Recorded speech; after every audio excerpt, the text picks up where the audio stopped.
From Hollywood, it's time now for... Johnny Dollar. Tom Wilkins at Global Casualty, Johnny. Oh, hi, Tom. How you doing? Lousy. Right now I've got one big headache, $100,000 headache. Try an ice bag and go back to bed. A bag of ice would cure me, all right, but not the kind of ice you're thinking of. Hmm? $100,000 worth of uncut diamonds, Johnny. They've been stolen, and we wrote the policy on them. 100,000? That's a fat lot of rocks, Tom. And a fat fee if you can recover them for us. You interested? Oh, that's the understatement of the week.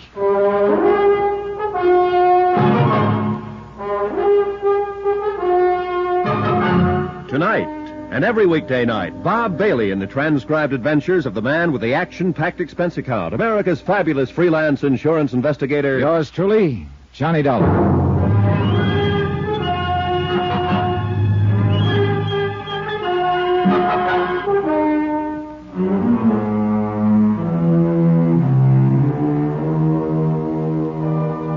Expense account submitted by Special Investigator Johnny Dollar to the Home Office, Global Casualty, Hartford, Connecticut. Following is an account of expenditures during my investigation of the picture postcard matter.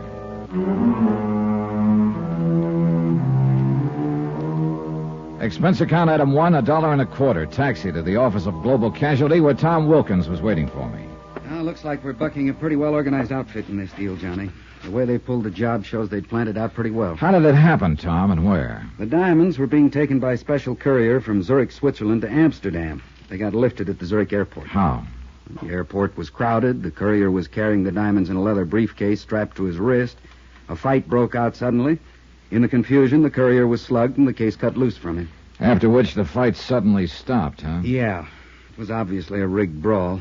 By the time the police arrived, the people involved had disappeared. With the uncut diamonds. Mm-hmm. Sounds like their timing was pretty good. Too good. How about the courier? You get a look at the guy who slugged him? No, it happened from behind. Anybody in the airport crowd able to describe the guys who'd rigged the brawl? Well, no clear description. Somebody mentioned that one of the men involved was stocky, sort of a bull neck. Oh, great. Probably only a couple of million people answering that description. True. Zurich police turn up anything? Not a thing. Well, look, Tom, I'm an insurance investigator, not a magician. You better get yourself another boy. Whoa, Johnny. We got one lead, and it could be enough if it's on the level. Oh, well, let's have it. The robbery was day before yesterday. This morning, I got an airmail special delivery letter from Zurich. Here, take a look.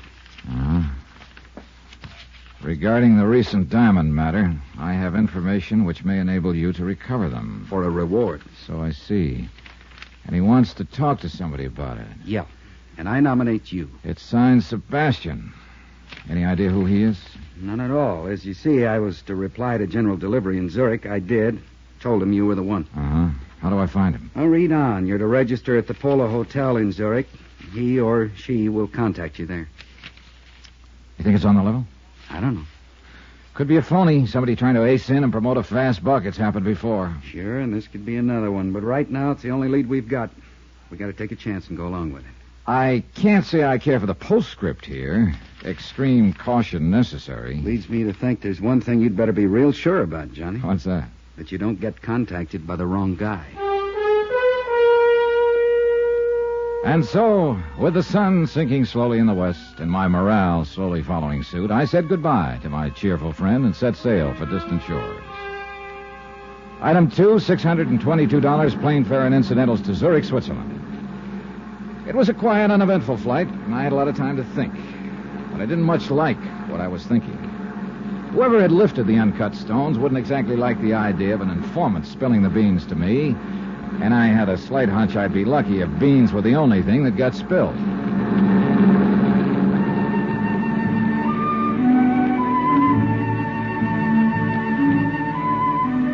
My plane landed at Zurich in the late afternoon. I hired a cab, that's item 3, $1, to take me to the Polo Hotel. The city looked bright, fresh, and clean. It gave me a lift. And the sight of a very pretty girl walking quickly to my cab as we were ready to pull away from the airport didn't hurt either. Oh, darling, Well, hello. I'm so sorry. I've made a mistake. Darn it. I thought you But were... I was somebody else. Yeah, that's the trouble with having an ordinary-looking face. Well, I wouldn't call it ordinary. But please... Well? Please, I wonder, could I share your cab into the city? Oh, by all means. I guess my friend was not on that plane after all. Oh, that's rough. Okay, driver. Well, this is very good of you. Well, I'm a real prince when you get to know me, Miss... Schaefer. Ilsa Schaefer. Johnny Dollar. And speaking of getting to know me... Driver, please pull up. Well, hey, how come? Oh, I am so sorry, Mr. Dollar. I just remembered something I have to do. We were just beginning to get acquainted. I know. A pity, isn't it? Well, look, wait, But don't... perhaps this will make up for it. Well, offhand, I can't think of a better start. Now, if you'll only... Goodbye. Hey, Ilsa, wait! Well, if this is the customary Swiss hospitality driver, sign me up. Then I realized that Ilsa had forgotten her purse. I had the driver cruise around a few minutes, but we didn't see her anywhere. So I dropped her purse off at the Lost and Found office of the taxi cab company, then went on to the Polo Hotel. It was in the newer quarter of Zurich, on the lower slopes of the Zurichberg. I went inside and started for the desk in the lobby, but I didn't quite make it. Turn here, please. Sorry, I'm heading for the desk. I said turn here, please. You know, I can't say I care for the way you keep nudging me in the ribs. That wouldn't be a gun, would it? Yes, it would. Now, if you will please come with me Okay, mister. Where to? to the side entrance. I'll say one thing. I sure didn't expect all the reception committees. The first one I liked much better. Skip it, will you? Outside. That car over there. Hey, look, isn't it about time you told me what this is all about? There's no use pretending you do not know. The diamonds. Oh. You think I've got them, maybe? I do not think. I'm sure of it. Well, this may come as a nasty surprise to you, mister, but I have no time to waste. She entered your cab with a purse. She? And Ilsa? And left without it. And she was, shall we say, very friendly to you. Oh, that I remember. And I have no complaints, believe me, but she didn't give me any diamonds. I warn you. They weren't in her purse, either. They checked the contents at Lost and Found. Get into the car. Hey, look, this routine won't get you anywhere. Into the car. Hey, take it easy, friend. You're trying to poke a hole in my ribs. Okay, relax. Take it into the car. I jerked the door open suddenly and knocked him off balance. I swung at him, but he ducked and lunged at me. I went sprawling into the street in front of an oncoming car. One of the fenders hit me a glancing blow, and I bounced against the curb. By the time I could get to my feet again, my friend with a gun had disappeared, and so had his car. I wasn't hurt, but it took several minutes to convince the very scared cab driver who'd accidentally hit me. He should be scared. Expense account item 4, $12.75. Telephone call to Tom Wilkins at Global Casualty Bank in the States. Well, I'm glad you called, Johnny. Any luck so far? No luck, but sure a lot of action. Well, what do you mean? Well, first off, an attractive little doll shares my cab for a few blocks, plants a kiss on me, and scrambles out, leaving her purse behind. What? Then a strong arm collars me and tells me the girl must have passed the diamonds to me in the cab. Oh, but that doesn't make sense. Well, anyway, that's what happened so far, plus my almost getting run over in the process. Look, Johnny, I knew this wouldn't be an easy assignment, but... Yeah, I know. Yeah. Don't worry, Tom. I'm still all in one piece. But I'm beginning to realize what Sebastian meant in his letter about extreme caution being necessary. Has anyone contacted you yet? No, only the aforementioned pair. No sign of this Sebastian, whoever he or she is. Well, I still don't understand Neither why... do I. Either the boys who stole the diamonds have lost them, or there's another outfit trying to get their hands on them. In which case, I'm right in the middle. Johnny, Sebastian's still our only lead. You gotta give him plenty of chance to contact you. Yeah, I know. Will do. But be careful. Look, I'm with you, believe me.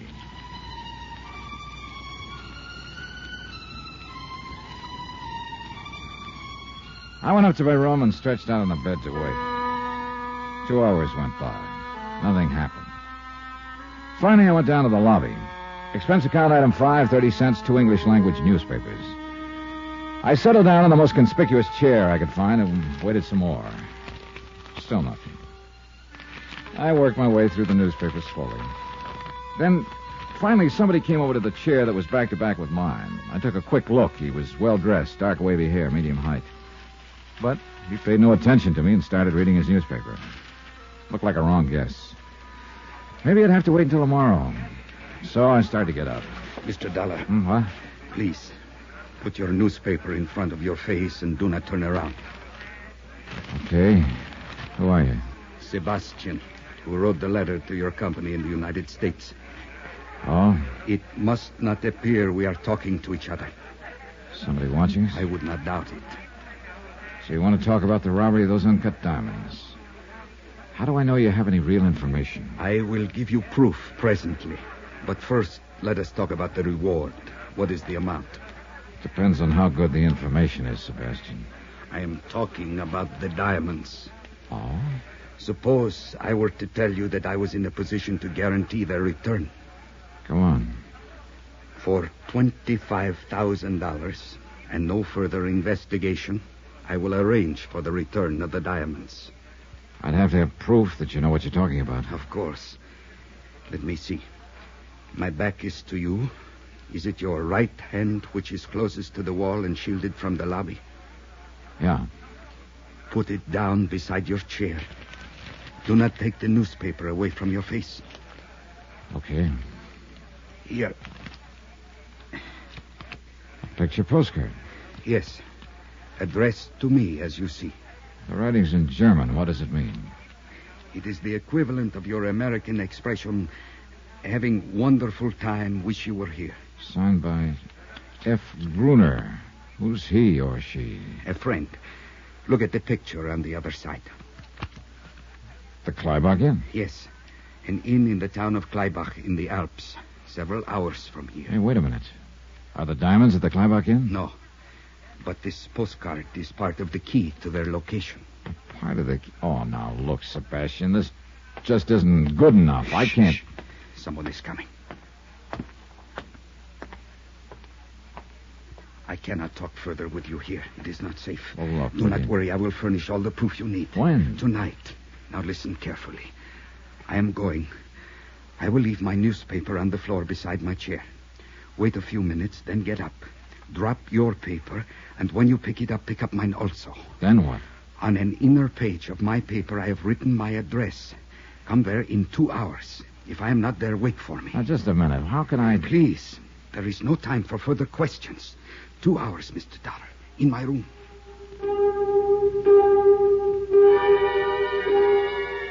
2 hours later, I went to the address you'd given me. A small apartment in another part of the city.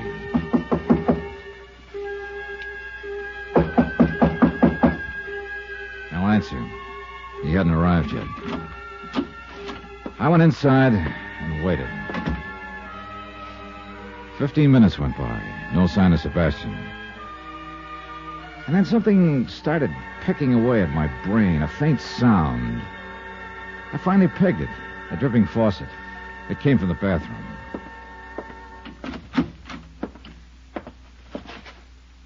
The bathtub was full. In it, floating face down, was Sebastian.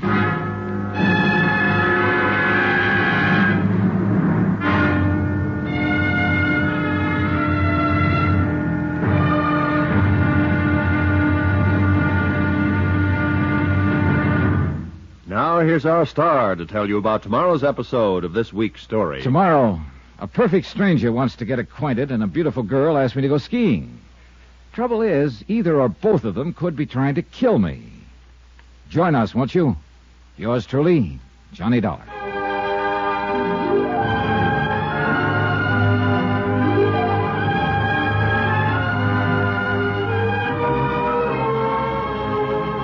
Yours truly, Johnny Dollar, starring Bob Bailey, is transcribed in Hollywood. Written by Robert Reif, it is produced and directed by Jack Johnstone. Be sure to join us tomorrow night, same time and station, for the next exciting episode of Yours truly, Johnny Dollar. Roy Rowan speaking.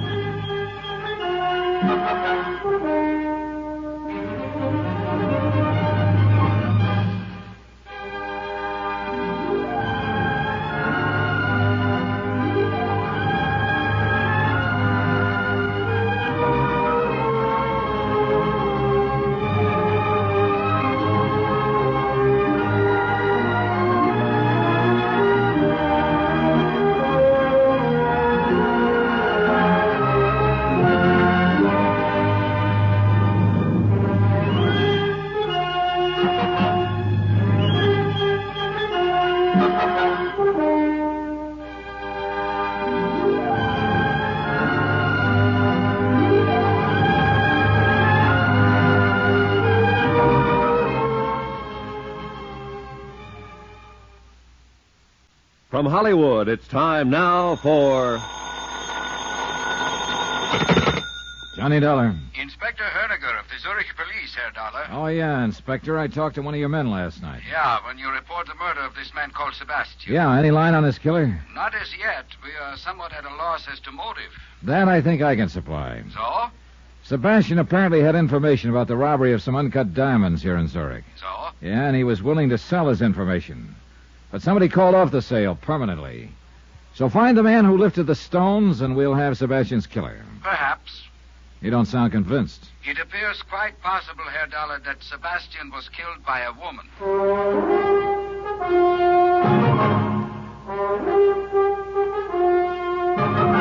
Tonight and every weekday night, Bob Bailey in the transcribed adventures of the man with the action-packed expense account, America's fabulous freelance insurance investigator. Yours truly, Johnny Dollar.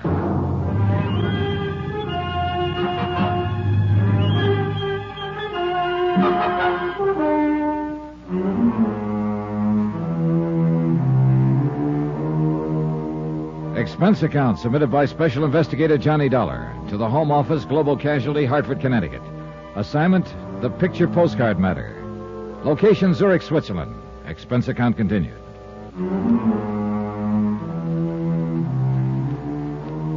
Item 6, $1 even, cab fare from the Polo Hotel to police headquarters.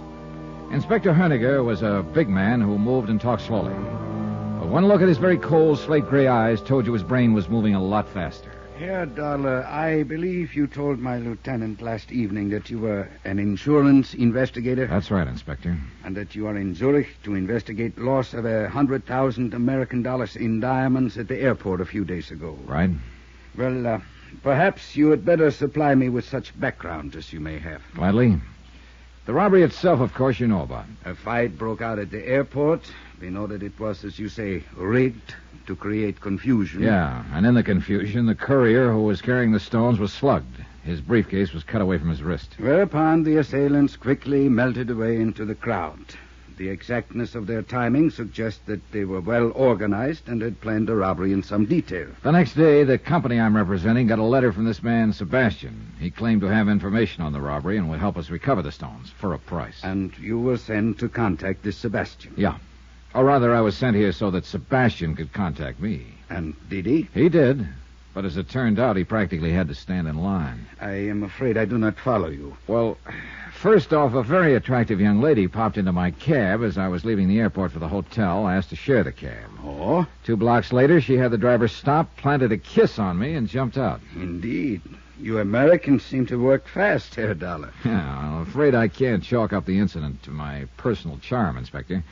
She left her purse in the cab, and I gather the idea was to make somebody else think she'd passed the diamonds to me. And who would this somebody else be? A guy who jumped me in the lobby of the Polo Hotel. He was pretty convinced I had the stones. And how would the dead man Sebastian fit in? Well, it's my hunch Sebastian was a member of the outfit who stole them in the first place. He could have been trying to play both ends against the middle. How do you arrive at that conclusion? Well, look, we know there were several members of the group.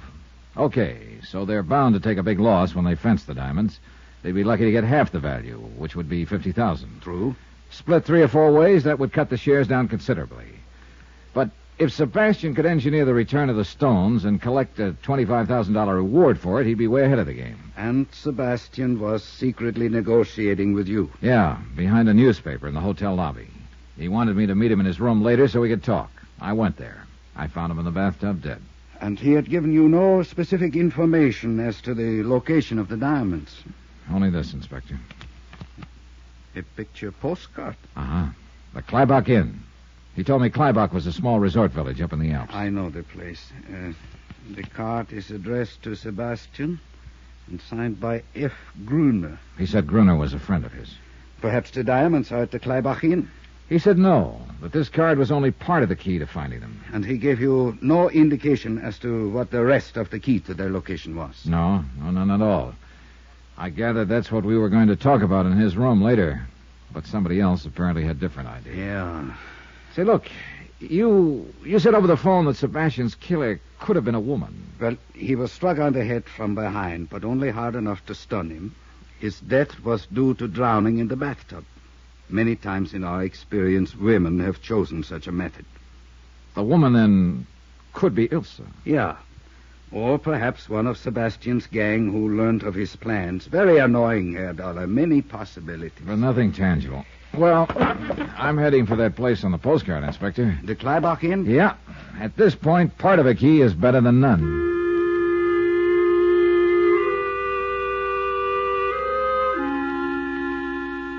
Expense account item 7, $16.20 American. Transportation and incidentals to the Kleibach Inn. The postcard didn't do justice to the place. The village nestled in a little meadow below some towering peaks. Oh, above it was the inn, a chalet-type building that looked out over the valley. And it was a peaceful scene. A few cows in the meadow with jangling bells. A lot of snow on the peaks. A sky of startlingly clear blue and a few wisps of clouds nudging the peaks. Inside, the inn looked spacious and comfortable, with a friendly fire crackling in the huge fireplace, and a friendly-looking fellow behind the desk.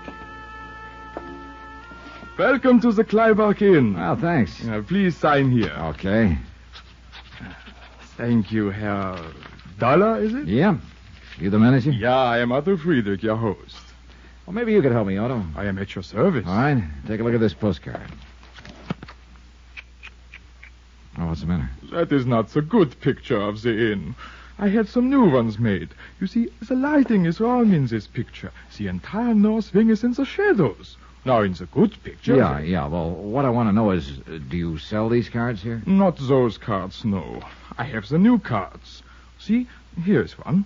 Now, see how much better... Well, how about in the village? Do they sell the old cards there? Yeah, I'm afraid so, in one or two shops. I have told them 100 times I will give them the new ones if only they will. You see, it's... Yes, it's the lighting. You ever hear the name Sebastian around here? Sebastian. No need to memorize it. Just tell me if you've heard it, please. Is it a first name or a last name? There you've got me. Sebastian. No, I do not remember hearing that name. I'll be glad to check my register for you. How about F. Gruner? He's the one who sent the card to Sebastian. Gruner. Perhaps I heard the name in the village somewhere. Oh, I will see what I can find out. Okay, thanks. In the meantime, I hope you'll be comfortable here and enjoy your visit. Ski equipment is at your disposal. Thanks. But I'll enjoy my visit a lot more if I can find F. Gruner.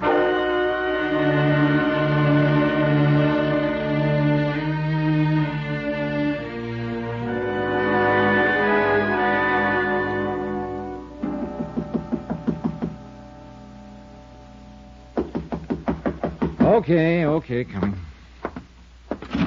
Yeah? Oh, I say, I'm looking for a chap named Dollar who's supposed to be occupying this room. I'm Johnny Dollar. You? Are you certain? Reasonably, what? Oh, what a pity. Well, I'm sorry, old man, but there's not very much I can do about it. Oh, I didn't mean that. I say, you must forgive me. Must I? Well, you see, I used to know a chap in London named Dollar. Delightful fellow, really. Incidentally, I'm Geoffrey Harris. We had ripping times together. How jolly for you. And when I heard that a chap named Dollar had registered here at the inn, well, naturally, I thought it must be old Bunny. Bunny? Yes, old Bunny Dollar. Oh, Bunny was just a nickname, you see. Well, that's reassuring, Harris. You know, there is a bit of a resemblance. You wouldn't by any chance be his brother or cousin, would you? No. Well, after all, Dollar's a bit of an odd name, and I thought... No, I'm sorry. If you'll excuse me, I'm on my way downstairs. Oh, splendid. Well, so am I. Oh? There's quite a coincidence, Is it? Well, running to you in this way, I mean, you're absolutely sure that you don't know Bunny Dollar? This I can guarantee. Oh, what a pity. He's really worlds of fun. Oh, yes, I could imagine. Well, what do you know? What's that? Oh, nothing. I just spotted an old friend over at the bar. See you later, Harris. Oh, I see. So I can see your point, old man. Well, hello, Ilsa. It is Ilsa Schaefer, isn't it? Why, you're the one. Yeah, that's right. Johnny Dollar, the one you shared a cab with back in Zurich. Yes, of course. What a coincidence. Isn't it? Incidentally, Johnny, I want to thank you for turning my purse in. It was foolish of me to leave it in your cab. Just an oversight, huh? Why, yes, of course. I mean, you didn't by any chance leave it in the cab on purpose, huh? Well, of course not. Why would I do a thing like that? Oh, maybe so somebody else would think you passed something along to me in that cab, besides a kiss. That kiss. I suppose I shouldn't have been so impulsive. Oh, I didn't object to that. But I did object to a muscle man jumping me and acting like you had given me something. Oh? What was I supposed to have given you? You don't have any idea? No, honestly, I don't. Okay, we'll let that ride for the time being. Mind if I ask what you're doing here at the Kleinbach Inn? Oh, this is a favorite spot of mine. I like to ski. Oh. You don't seem convinced. I really am quite a good skier, Johnny. Are you? As a matter of fact, I plan to go skiing in the morning. Would you like to come with me?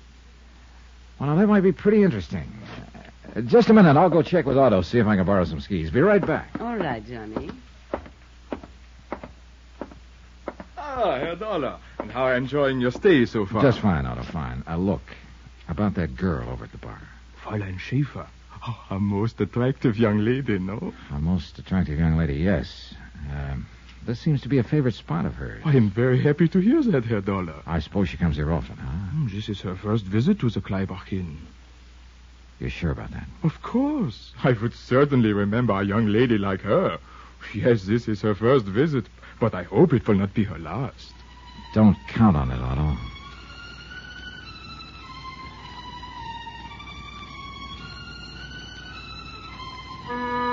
So Elsa was lying about coming here often. That could mean she'd lied about a few other things, too, like leaving her purse in my cab accidentally. She might have been trying to make it look like she'd passed the stolen diamonds on to me and thus take the heat off herself and whoever she was working with. I remembered what Inspector Honegger had told me, that Sebastian's killer could be a woman. I went back to the bar. Did you arrange for the skis? Yeah, I guess I'm all set. Good. Tomorrow morning, then. All right, where? Well, I had in mind the North Slope, but perhaps you would not like that. Why not? Some people consider it too dangerous.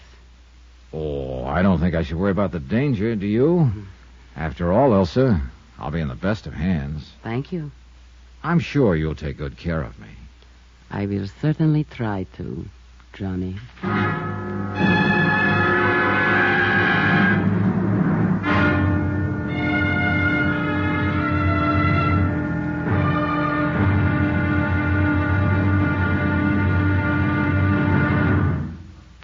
Now, here's our star to tell you about tomorrow's episode of this week's story. Tomorrow, well, skiing's a strenuous sport. So is hunting. Put them together, and it's liable to kill you. Join us, won't you? Yours truly, Johnny Dollar.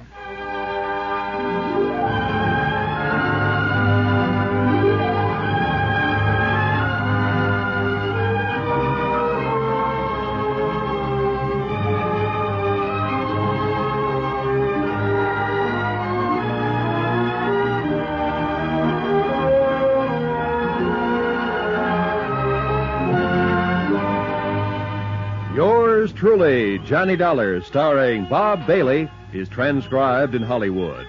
Written by Robert Reif. It is produced and directed by Jack Johnstone.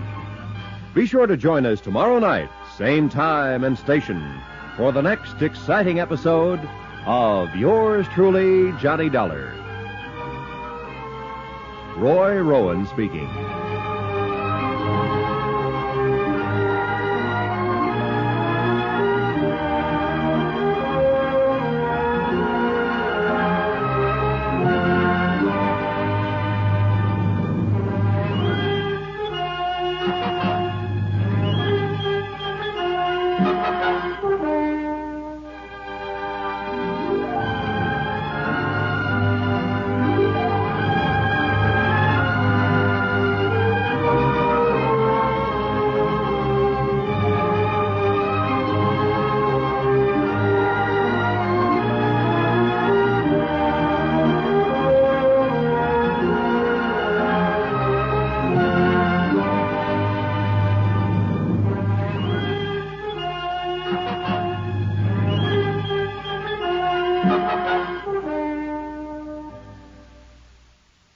From Hollywood, it's time now for Johnny Dollar. This is Otto, the innkeeper. I have a telephone call for you from Police Inspector Honegger in Zurich. I will put him on. Go ahead. Hi, Inspector. Any line on Sebastian's killer? Not yet, Herr Dollar. That also means no line on the stolen diamonds, huh? I do not know. You recall the picture postcard Sebastian gave you before his death? The picture of the Kleibach Inn? Sure. He said it was part of a key to the location of the diamonds. That's why I came up here to the inn. But I haven't found any sign of them. We have been watching Sebastian's apartment. This morning, the second part of the key arrived in his mailbox. Another postcard? Yes. I am sending it on to you. See what you can make of it. Looks like we're in the middle of a game of some kind. Have you been able to locate the missing murder suspect, Ilse Schaefer? I've not only located her, in 5 minutes I'm going skiing with her. What? Herr Dollar, do you think that is wise for you? It's one way of finding out if she ties in. I just hope it doesn't turn out to be the hard way.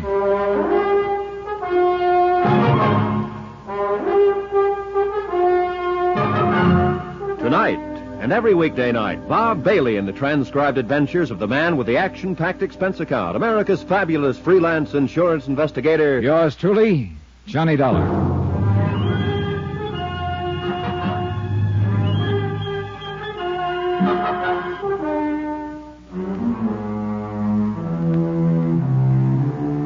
Expense account submitted by Special Investigator Johnny Dollar to the Home Office Global Casualty in Hartford, Connecticut. Assignment, the picture postcard matter. Location, Kleibach, Switzerland. Expense account continued. Item 7, $3 American, rental on ski equipment. Ilse Schaefer told me she'd come to Kleibach to go skiing, and I wanted to make sure that was her reason. There'd been too many coincidences about her to suit me. First, the way she'd popped into my cab in Zurich, then popped out 2 blocks later, leaving her purse behind. Right after that, I'd been jumped by a strong arm who was sure Ilse had passed the stolen diamonds to me. And now she turns up suddenly at the Kleibach Inn. I spotted her waiting for me at the ski lift. Come on, Johnny. You're late. In her skiing outfit, she could have passed for Miss Switzerland. But one nasty little thought kept coming into my brain, kept marring the picture. She could also be Sebastian's killer. We rode the lift up to the top, then took off along the ridges. She skied like she was born to it, easy, smooth, and gracefully. It had been 4 years since I'd last been on skis, and as I struggled to keep up with her, I must have looked like a rusty snowplow. We worked our way out on the crest of one of the ridges. Let's stop here a moment. Well, that suits me fine. Whew. You winded? This is not exactly sea level. You'll get used to it. You see, I really can ski, Johnny. Oh, that's an understatement. Do you have a cigarette? Yeah, sure. Here.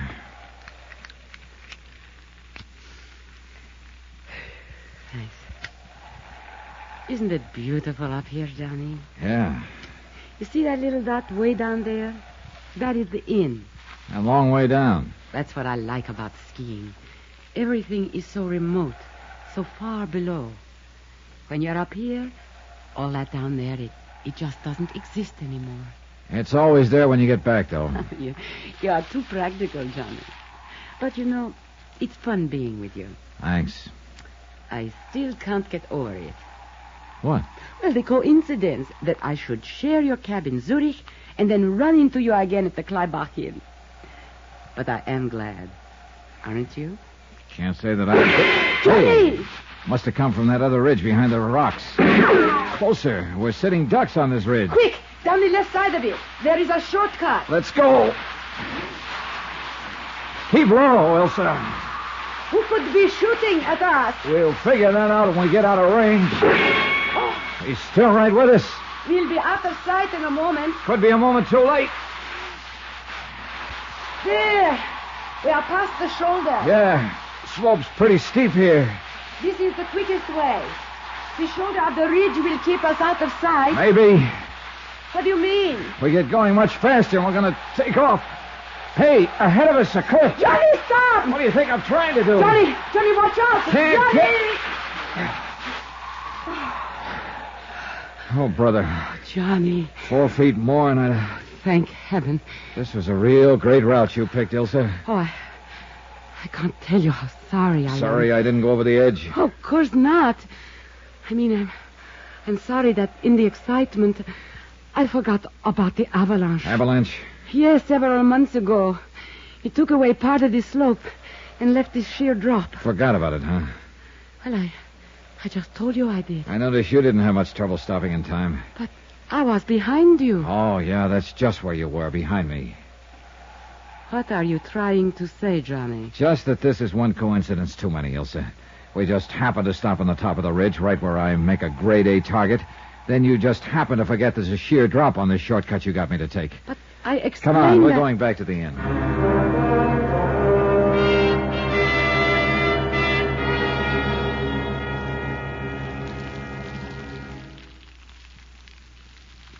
The fire feels good, doesn't it?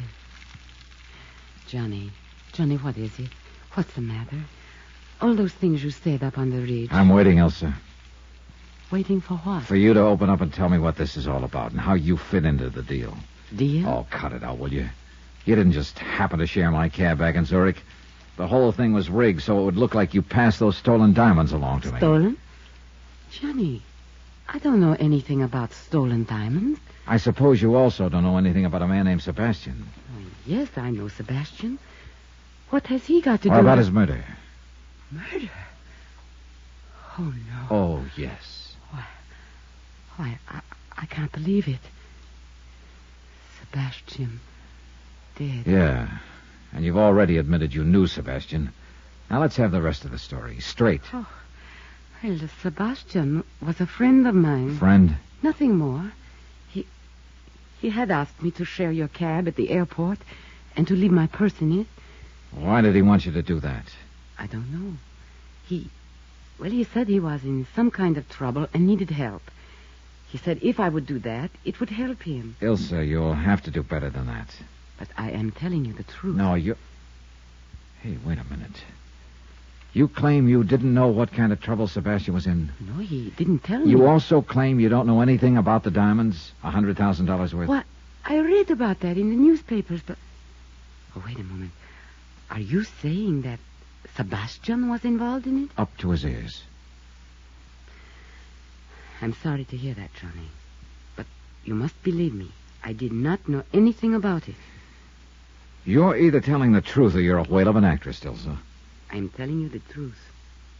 Okay.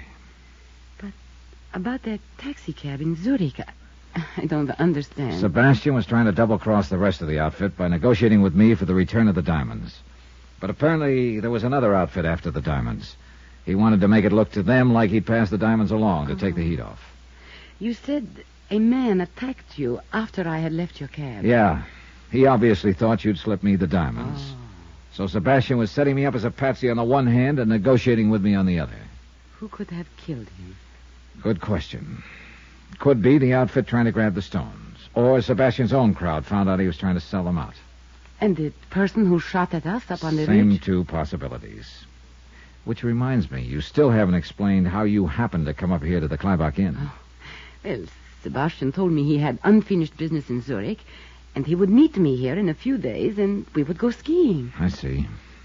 Tell me, did you know any of Sebastian's friends? One or two, slightly. Was one of them big and powerful, thick features, almost bald? No. Why? Well, he's the one who jumped me in the hotel lobby after my cab ride with you. Oh, no. I am certain I would remember him the way you describe him.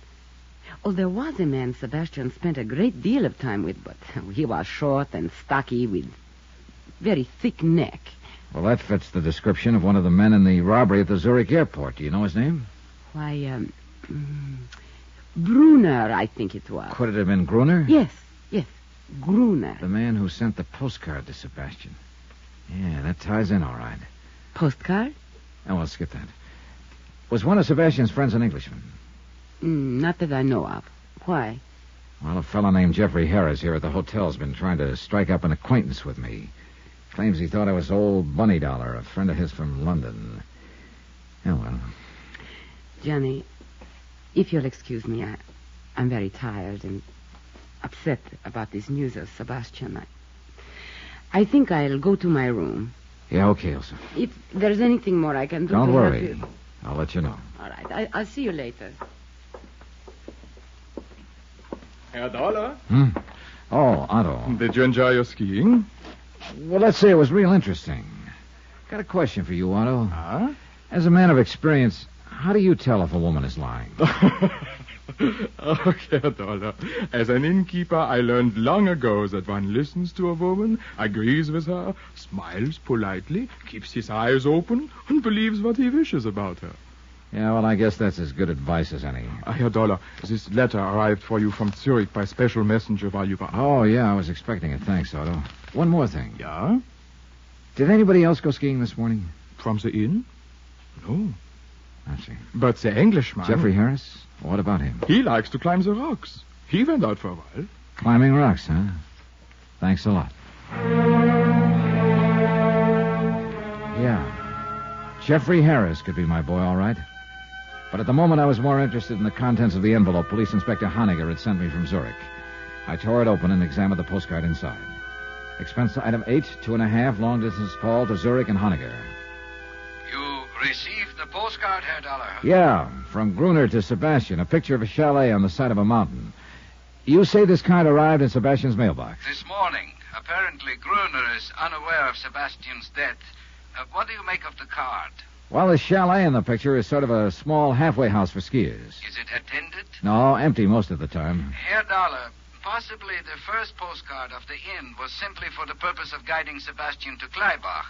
This second is perhaps a picture of the actual location of the diamonds. That's what I'm going up there to find out. The trail up the mountain started in back of the inn. I worked my way up the ridge slowly, keeping an eye on every clump of rock, just in case my friend with the rifle was still on the prowl. Near the crest, I stopped for breath. Suddenly, I spotted something moving far down the slope below me. Someone was descending from rock to rock, almost down to the inn. It was too far to tell for sure, but it looked like the Englishman, Jeffrey Harris. I started my climb again. 10 minutes later, I reached the halfway house, the place on the postcard. It was small, just a shelter, and there was no sign of life. Inside, the place was in a shambles, completely torn about.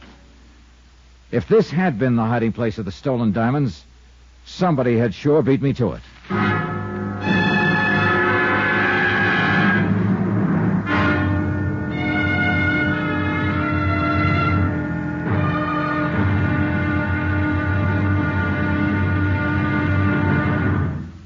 Now, here's our star to tell you about tomorrow's episode of this week's story. Tomorrow, a third part of the key turns up in the form of a corpse. Join us, won't you? Yours truly, Johnny Dollar.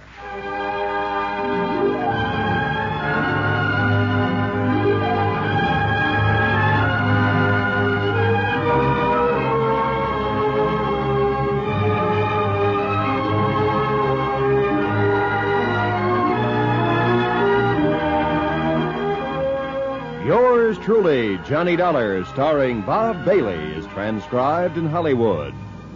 Written by Robert Reif, it is produced and directed by Jack Johnstone.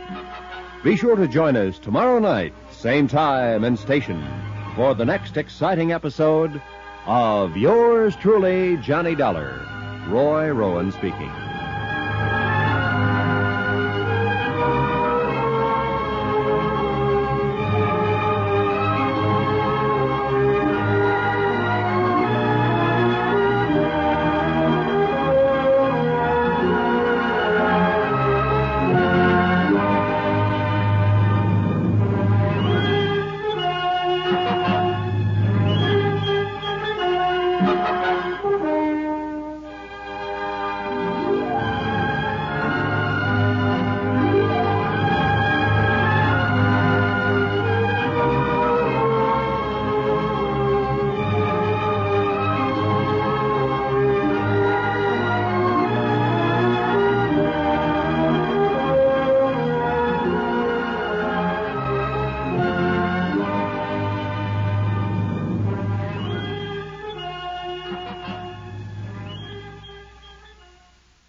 From Hollywood, it's time now for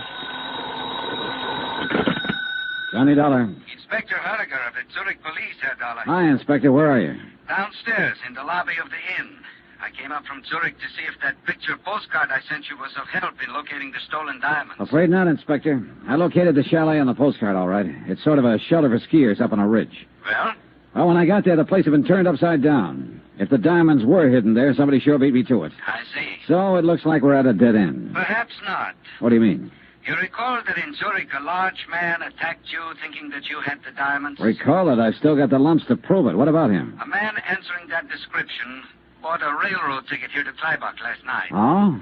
We have reason to believe that he is somewhere here in the village now. That could mean that the diamonds that he and you are looking for are here after all. I'll be right down, Inspector.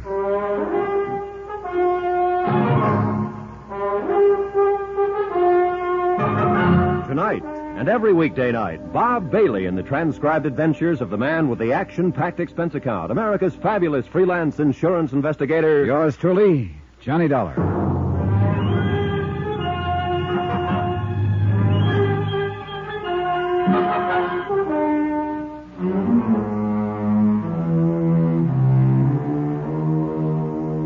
Expense account submitted by Special Investigator Johnny Dollar. To the Home Office, Global Casualty in Hartford, Connecticut. Assignment, the picture postcard matter. Location, Kleibach, Switzerland. Expense account continued. Item 9, 70 cents. 1 pot of coffee for Inspector Honegger and myself at the Kleibach Inn. Most perplexing case, Herr Dollar. A skillfully timed robbery of the uncut diamonds at the Zurich airport last week, and then these puzzling postcards supposedly giving the location of the diamonds. Yeah, they've got to be the key, Inspector. If we can only figure them out.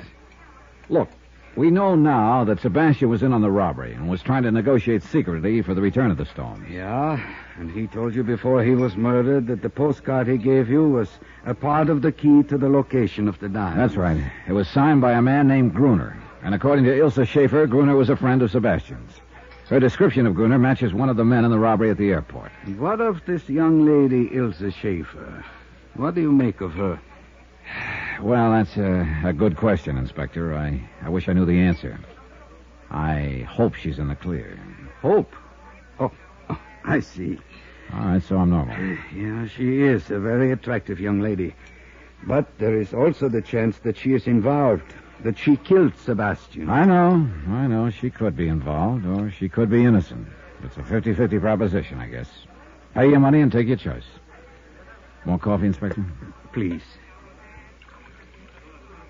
Thank you.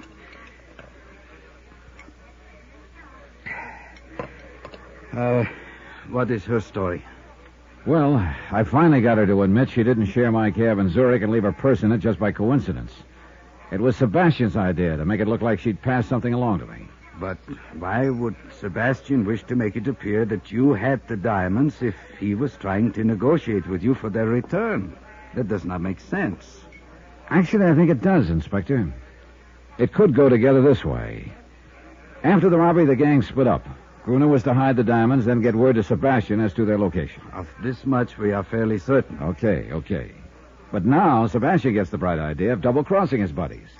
He gets in touch with the insurance company I represent, and they send me to Zurich to negotiate with him. I still do not... In the meantime, though, another outfit has moved into the picture and is trying to grab the stones from Sebastian and his boys. Yeah, that would explain many things. Sure it would. That's why he rigged that deal with Ilse in my taxi cab, to make it look to the other outfit like I had the stones. That would take them off his neck for a while. Yeah, he was playing me for a patsy. But I've got to admit it was a pretty fair scheme. Then later, Sebastian contacts you and gives you the first postcard. Mm-hmm. He tells you it is part of the key to the location of the diamond. That's right. But Sebastian didn't move fast enough, so he wound up dead. But his confederate Gruner sent him a second card. I'll probably mail before Sebastian was killed. It is possible. Now, the first postcard is a picture of this Kleibach Inn. Yeah, and according to Otto, the innkeeper, it's not the best picture of the inn. I asked him about Gruner. He said he thought he'd heard the name somewhere, but that Gruner hadn't been a guest here. Perhaps he is down in the village. Well, I'm going to check that today. But if the diamonds are in the village, why the postcard of the inn? And why the second postcard of the ski hut on the ridge? I do not know.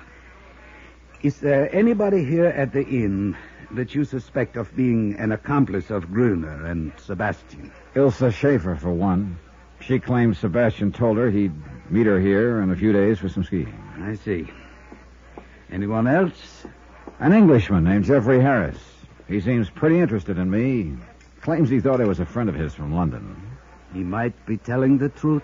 Yeah, he might be. But I found out he likes to climb mountains.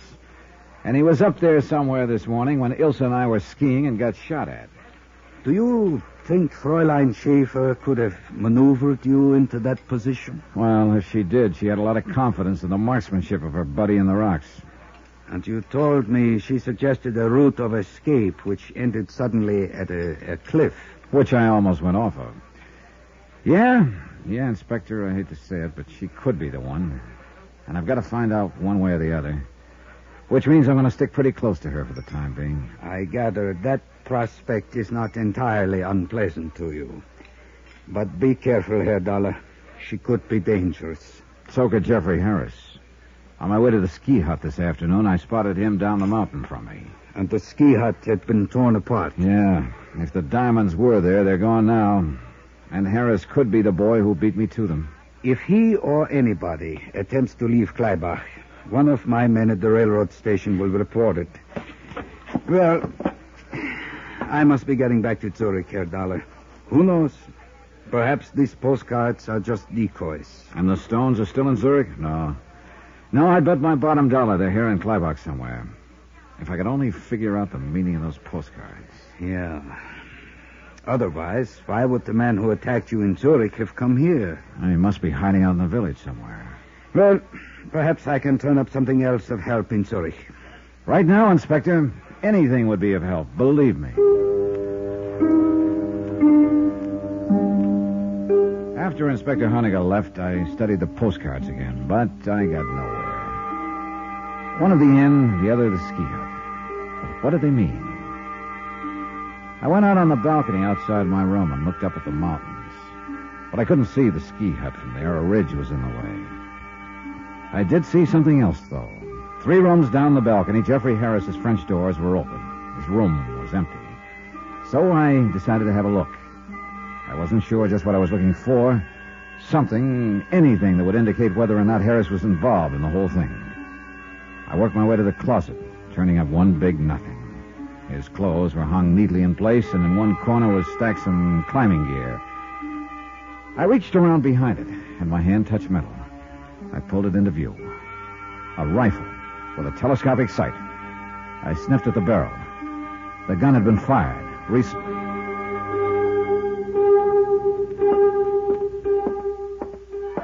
Good evening, Herr Dollar. Hello, Otto. Look, have you seen Jeffrey Harris lately? The Englishman? Not since late afternoon. All day long he was out climbing the mountain. Yeah, I know. He no sooner got back than he went out again. Before dinner.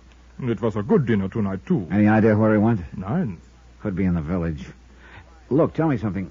When he arrived here at your inn, did he have a gun case in his luggage? He had a lot of climbing equipment, but I did not notice a gun case. Well, he could have taken it apart and packed it in his suitcase. Why do you ask, Herr Dollar? Oh, skip it. I'll see you later, Otto.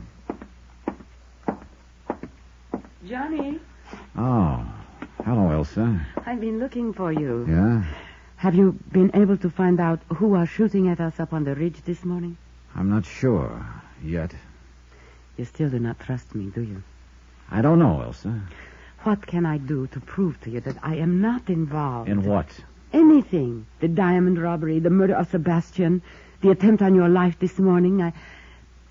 I like you, Johnny. I don't want you thinking such things about me. Look, let's talk about it later on. Why not now? I have to go into the village. Well, perhaps I could go with you, Johnny. Do you mind? No. Matter of fact, that might be a good idea.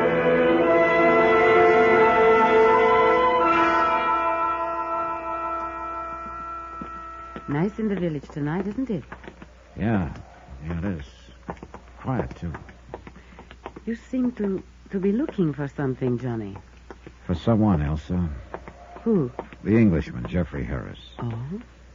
You told me you'd never seen him before you came here to Kleibach. That is right. Then he wasn't a friend of Sebastian's. Well, not as far as I know. Well, an hour ago in Harris's room, I found a rifle with a telescopic sight. You mean that Harris is the one who shot at you this morning? Otto, the innkeeper, told me Harris went mountain climbing today. I saw him on his way down late this afternoon. But he isn't at the inn now. You think he's down here in the village? Maybe. That's why... What's the matter? Hold it, Elsa. Well. Looks like maybe the village isn't so quiet after all. What do you mean? I think somebody's following us. What? Come on now, start walking. Yeah. Where? Across the street and back a ways in the shadows. Oh, what are you going to do, Johnny? Figure out a way. Wait a minute. That alley up ahead. We'll turn into it. Oh, Johnny. Don't turn your head, Elsa. Okay, into the alley now. Good. He can't see us here. Who do you think it is? I don't know. Gruner, Jeffrey Harris, even the guy who jumped me back in Zurich thinking I had the diamonds. Keep going. You think he'll come into this alley? That's what I'm hoping. All right, now here we are. The doorway here will do very nicely.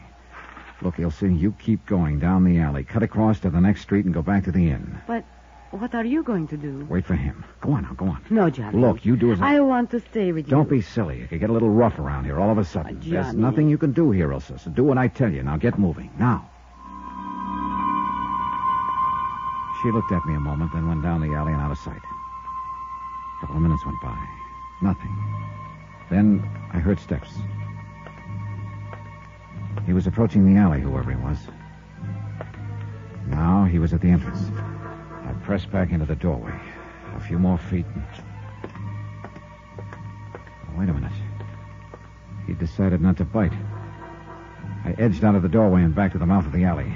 Then I stuck my head around the corner. Nobody. He must have ducked into a building or down the street. It sounded like Ilse from the next street. I cut through the alley. Then I spotted a couple of people in front of a small hotel down the street. They were jabbering excitedly. There was a man crumpled up on the ground. Ilse saw me and ran over. Johnny! Oh, Johnny! What's the matter, Ilse? He fell out of the upstairs window, almost in front of me. Who is it? It's Sebastian's friend, Gruner. Gruner. The guy who'd been writing postcards to Sebastian. Gruner. The only man in the world who knew where the diamonds were hidden. My one lead. Dead.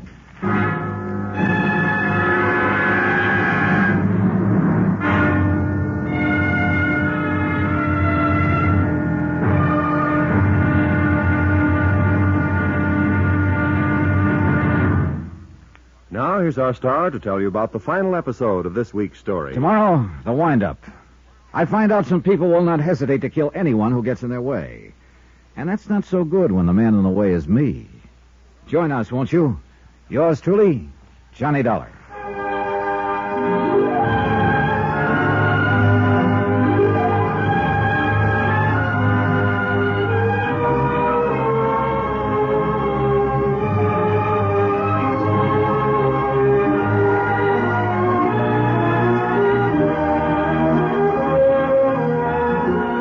Truly, Johnny Dollar, starring Bob Bailey, is transcribed in Hollywood. Written by Robert Reif, it is produced and directed by Jack Johnstone. Be sure to join us tomorrow night, same time and station, for the next exciting episode of Yours Truly, Johnny Dollar. Roy Rowan speaking.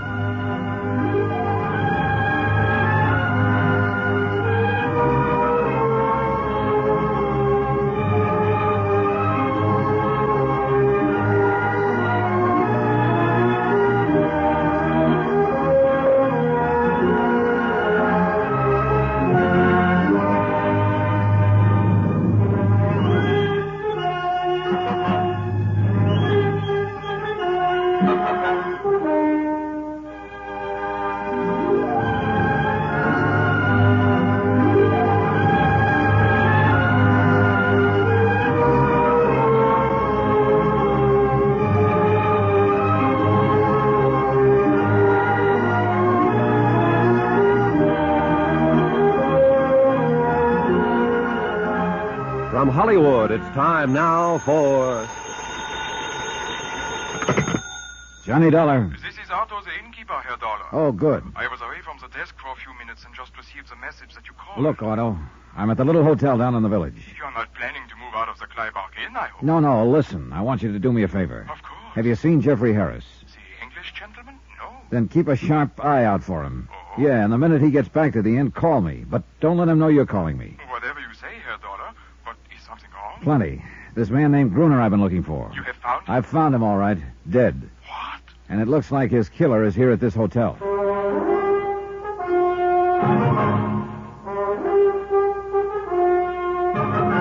tonight and every weekday night, Bob Bailey in the transcribed adventures of the man with the action-packed expense account, America's fabulous freelance insurance investigator. Yours truly, Johnny Dollar.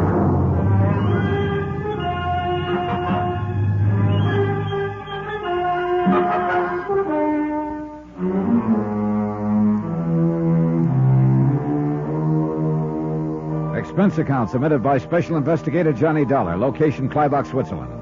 To the Home Office, Global Casualty, Hartford, Connecticut. Assignment, the picture postcard matter. Expense account continued. The murder of Gruner meant that I had lost the one solid lead I had on the whole case. Unless, of course, I could round up whoever put him away. Item 10, $1 to the desk clerk for watching the rear entrance of the hotel in case the killer should try to get out that way. Well, what are you going to do, Johnny? Go upstairs and take a look. I'm coming with you. No, stay here. I won't. I'm coming with you. All right, I don't have time to argue. Now tell me again just what happened, Elsa. You realized we were being followed along the street. You decided to wait in that alley, and I was to cut through to this street and go back to the inn. Yeah. Go on. Well, when I got to the street, I heard a man cry out. Then I saw Gruner fall from an upstairs window. He was dead. He fell from a corner room? Yes. Well, that'd be this door over here. Okay. Get back against the wall, Elsa. All right. Be careful, Johnny. Yeah.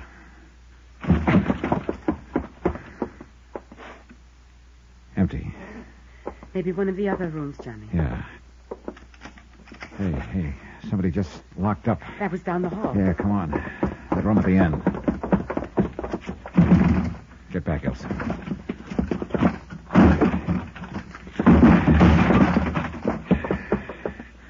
Gone. The window. Yeah. Oh, great. A fire escape. Uh-oh. You see someone, Just Johnny? a flash as he disappeared around the corner. Could you recognize There him? wasn't much light, but it looked like the big boy who jumped me back in Zurich. Then it was he who killed Gruner. Could be. And Gruner was my last lead to those stolen diamonds. You think that man who got away now has them? I don't know. If he does and tries to leave town, Inspector Honegger's man will pick him up at the railroad station. Well, let's go back to the inn. We did, but only because it meant being someplace where I could quietly sit down and think. Try to put together and make sense out of what meager information I had. But the more I thought about it, the more I realized that I was stymied. More coffee, Johnny? No, thanks, no. What's the matter, Johnny? Oh, what's the matter is I'm beat. The stolen diamonds. The stolen diamonds. Unless I can figure out the meaning of those picture postcards Gruner sent to Sebastian, I'm licked. And so far I've drawn nothing but big blanks on them. Postcards? You didn't say anything to me about postcards. I know, Elsa. Well, look, you may as well know it. Right now, you're about my last hope. You claim you weren't involved in any of this, that you want to help me. Oh, yes, Johnny, and I mean it. Okay, here's your chance to prove it. How? Take a look at these postcards. They're all addressed to your dead pal, Sebastian. Sent to him by Gruner. That's right. A picture of the Kleibach Inn here, and a picture of the ski hut on the ridge. Do they mean anything to you? Well, you're staying here at the inn, and I have seen the ski hut on the ridge. Beyond that, nothing. You sure? Yes. What is it all about, Johnny? The postcards, I mean. Sebastian and Gruner were together in the diamond robbery back in Zurich. Then they split up. Gruner hid the diamonds and sent these postcards to Sebastian. They're supposed to be the key to the location of the diamonds. And now both Sebastian and Gruner are dead. Which means that if I can't figure out this key, I'll probably never recover those stones. You told me this morning you thought there were others after the diamonds. Yeah, and they probably knocked off Sebastian and Gruner trying to get them. These postcards, the inn and the ski hut. Have you searched this inn? As well as I could. And the ski hut? When I got there, the place had been ransacked. Somebody beat me to it. I saw Jeffrey Harris in the vicinity on my way up to the hut. The Englishman? Yeah. He could be my boy. Maybe whoever knocked off Gruner in the village was working for him. Maybe Mr. Harris already has the diamonds then. I hope to find out, if and when he comes back here to the inn. I somehow doubt that he's found them, though. They went after Gruner after the ski hut was ransacked. And that would indicate they are still looking for them. Yes. The inn and the ski hut. Wait, Johnny. Perhaps the diamonds are somewhere on a line between the two places. I thought of that, but it doesn't work. You can't see the ski hut from here at the inn. A ridge cuts it off. And where on the line between the two? They're about 5 miles apart. I wonder if... Hold it, Elsa. What is it? Jeffrey Harris, just coming in. See you later, Elsa. Well, it's the dollar chap. Yeah, that's right, Harris. The dollar chap. Enjoying your stay at Clyback, old man? Well, let's say it's been interesting. Delightful place, really. I'm a bit of a mountain climber, you know. And, Yeah, I know. Oh, you do? Oh, I didn't think my reputation had spread that much. Oh, I'm really just an amateur, but it's great fun. You did some climbing today, I believe. Yes, matter of fact, I did. Splendid face of rock up there. It gave me quite a workout. And you were down in the village this evening? Oh, yes. I say, old chap, you seem to be rather an inquisitive sort. Why all the questions, huh?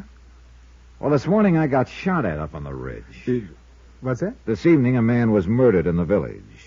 Both times you were in the vicinity. Oh, now, look here, Dollar. Let's not be absurd, right? I'm sorry that someone was potting away at you this morning, but I assure you I had nothing to do with it, and I didn't even know about the murder in the village. Plus the fact you've been pretty interested in me ever since I arrived here at the inn. Yes, but I've explained all that. I thought at first that you might be my old friend Bunny Dollar from London. Look, let's quit talking about old Bunny Dollar and start talking about that rifle of yours with a telescopic sight. Don't be ridiculous, old boy. I don't have any rifle. Well, I just happened to have found one in your closet today. I say, you are a snooper, aren't you?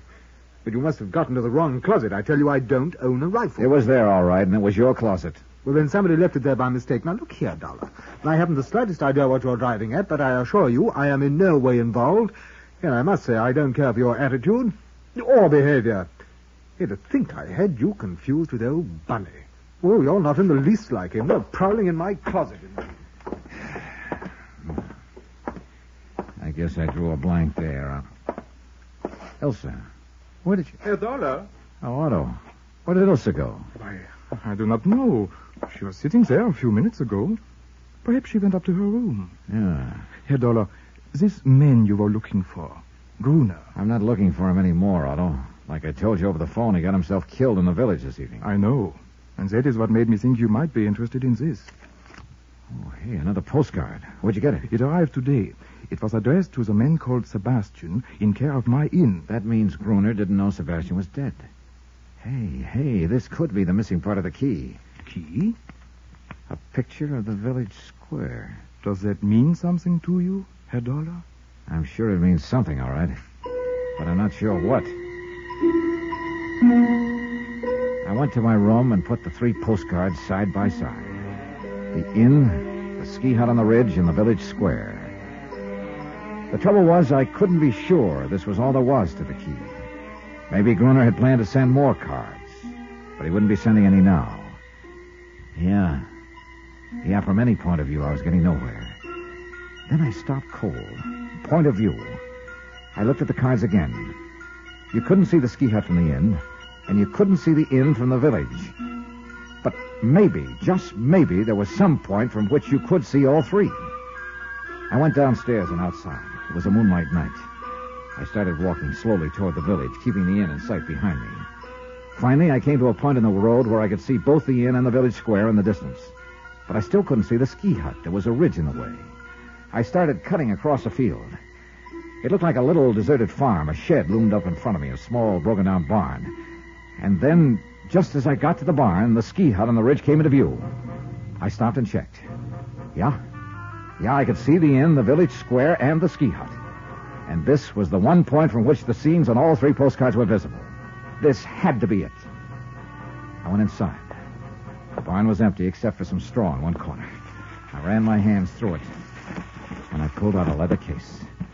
The moonlight streaming through the broken roof told me I'd finally found the uncut diamonds. Wait a minute. Somebody outside. I froze against the wall in the shadow. He came in. I let him get close. Then I dove at him. I gave him a couple to the midsection and he crumpled. I dragged him to his feet. No, let's go off. Well, my old friend who jumped me back in Zurich. Who are you? Come on. No, don't. No, I am Anton. Your outfit was trying to get the diamonds away from Sebastian's boys, huh? Yes. When you jumped me in Zurich, you thought I had them. Then you followed me here to Kleibach. And you killed Gruner trying to make him talk.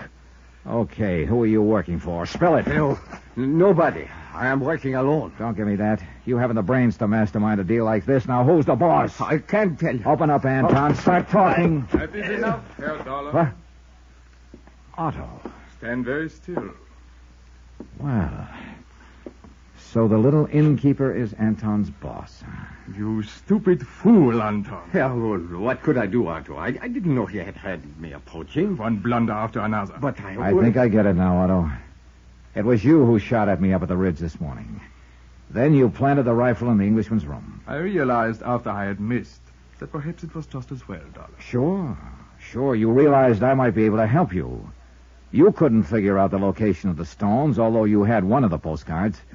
But you knew I had the other two and might be able to figure out the three of them. Why not? So you gave me the third card, hoping I'd lead you to the diamonds. Which you very obligingly did. Give me the diamonds, Dollar. I will take them. Stand back, Anton. What? But Otto... Sure. You don't think he's really going to split with you, do you, Anton? What do you mean? Otto... Stay where you are, Anton. You have served your purpose. After all I have done for you, why, you stand back! Anton started for Otto, who took his eyes off for a second. That's what I was waiting for. I dove at him just as his gun went off. Anton crumpled, and after a fist in his face, Otto did likewise. I knelt down and picked up his gun. All right, Otto. Just hold it where you are. But my shoulder, I'm hurt. Don't worry, Anton. There's enough of you left to talk to the police.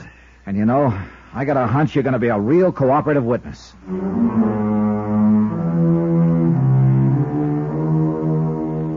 Expense account, 14th and final item, $678.50, transportation and incidentals home. Total expenses, $1,723 even. Remarks?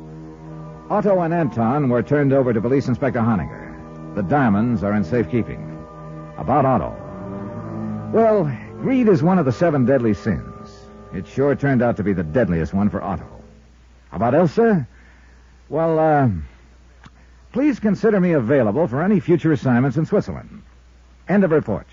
Yours truly, Johnny Dollar.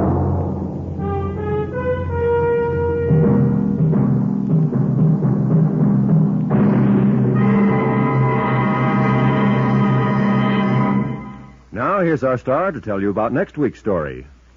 Next week, there's uranium, they say, in the Arizona hills.